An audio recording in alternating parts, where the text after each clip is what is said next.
When I first said yes to meeting him, it was supposed to be nothing more than a simple dinner. Just a dinner, I told myself.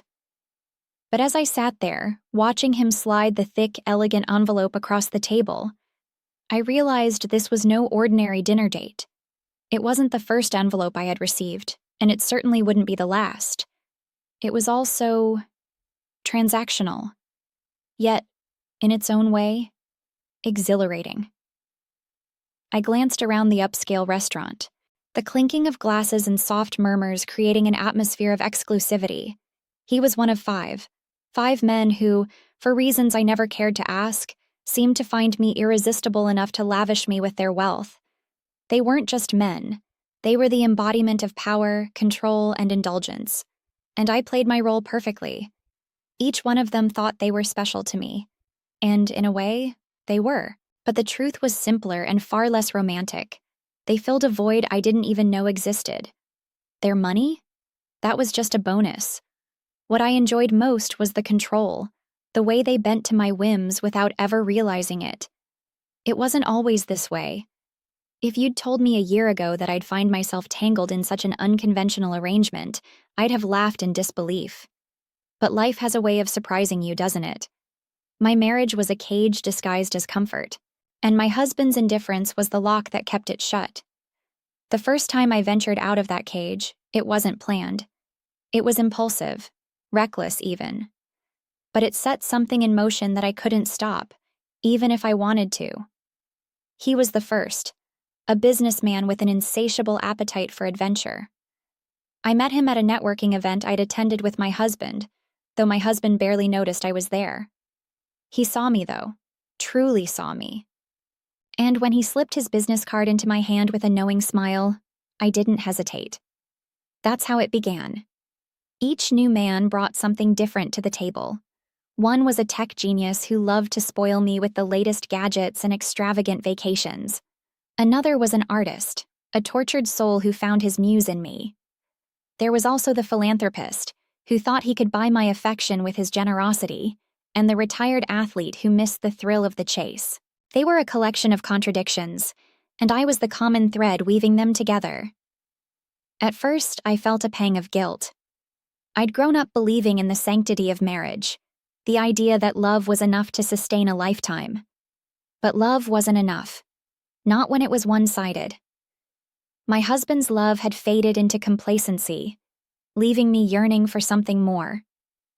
These men filled that void, each in their own way. It wasn't just about the money, though I'd be lying if I said that didn't play a part. The envelopes, the gifts, the extravagant dinners, they were symbols of something far deeper. They were proof that I was desirable, that I mattered. With each new arrangement, I felt more alive, more in control of my own destiny. One evening, as I sat in the back seat of a chauffeured car on my way to meet the artist, I couldn't help but smile. He had promised to show me his latest work, a painting he said was inspired by me. The anticipation was intoxicating. When I arrived at his studio, he greeted me with a glass of champagne and a kiss on the cheek. "Close your eyes," he said, leading me to the center of the room. When I opened them, I was stunned. The painting was breathtaking, a swirling mix of colors and emotions that seemed to capture the very essence of our connection. "It's beautiful," I whispered, my voice thick with emotion. "It's you," he replied, his gaze intense. In that moment, I felt like the most important person in the world. It was a feeling I never got at home, and I wasn't ready to give it up. But maintaining these relationships wasn't without its challenges. Balancing 5 men's schedules, preferences, and expectations required a level of finesse I hadn't anticipated. There were close calls, moments when I thought the whole charade would come crashing down, like the time the philanthropist showed up unannounced at my favorite boutique, only to find me there with the retired athlete. I'd managed to play it off, but my heart had raced for hours afterward. The risk was part of the thrill, though.